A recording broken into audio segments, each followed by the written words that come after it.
আসসালামু আলাইকুম।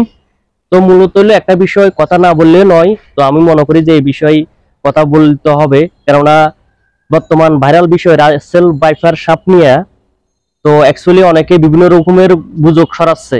তো অ্যাকচুয়ালি রাসেল ভাইপার সাপ সিনার কিংবা চন্দ্রগড়া সাপ সিনার উপায় কি? তো যারা বন্য প্রাণী নিয়ে কাজ করে তাদের ভিডিওটা একটু দেখে আসি, এই ভিডিওটা একটু দেখেন, তারপর কথা বলতেছি। অনেকেই ফোন করেন যে দাদা চন্দ্রগোড়া বেরিয়েছে ঘরের মধ্যে। যখনই বলি যে ভিডিওটা পাঠান, বেশিরভাগ ক্ষেত্রে দেখি এই দুটো সাপের মতো। এই দুটো সাপ হচ্ছে পুরোপুরি নির্বিষ, ঘরচিটি, ঘরমোনা, ঘরকুনো, ঘরগিন্নি, এক রকম নাম দিয়ে আপনারা ডেকে থাকেন। পুরো ঘর বাড়িতে আমাদের দেশীয় জাতি কিংবা দেশীয় সাপের বিষ নাই, গায়ের মধ্যে হলুদ হলুদ ডিম্বাকার শেপ রয়েছে। এইটাকেই আপনারা এই সাপ ভেবে বসেন বন্ধুরা। চন্দ্রগোড়া সাপ, রাসেল ভাইপার, হিমোটক্সিক বিষ, বড় বড় লম্বা লম্বা বিষ, আতঙ্কিত হওয়া যাবে না।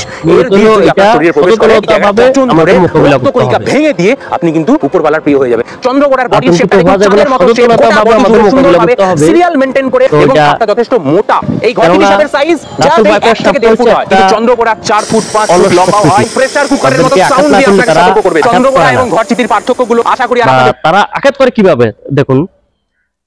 আরেকটা ভিডিও দেখুন।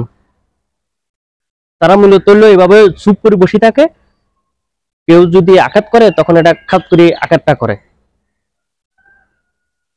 তো রাসেল ভাইপার নিয়ে আপনারা কেউ গুজব ছড়াবেন না। এটা আমরা সচেতনভাবে মোকাবেলা করতে হবে, যেহেতু এটা আগে আমাদের দেশে ছিল না, কিংবা এটা এমন এক সময় ছিল যে রাসেল ভাইপার সাপটা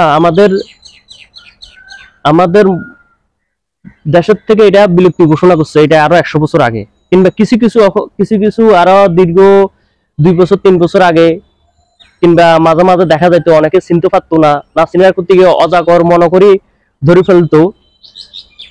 তো আপনারা এটারে অজাগর মনে করবেন না। আর যে কোনো সাপ দেখলে অবশ্যই তারা যেন ধরবেন, রাসেল ভাইপার মনে করি অভাব করবেন না।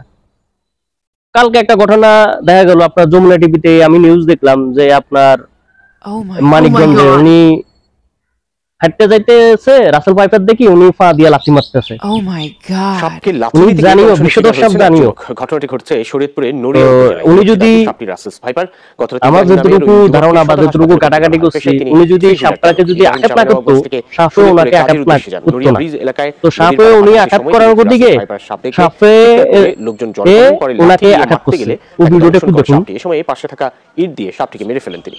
হাসপাতালে চিকিৎসক সাপের লাথি দেওয়ার কি দরকার? ইব্রাহিমের শরীরে সাপের বিষ প্রবেশ করেনি, তবে তাকে তো মূলত হচ্ছে আমরা অবশ্যই সচেতন ভাবে রাসেল ভাইপার থেকে আমরা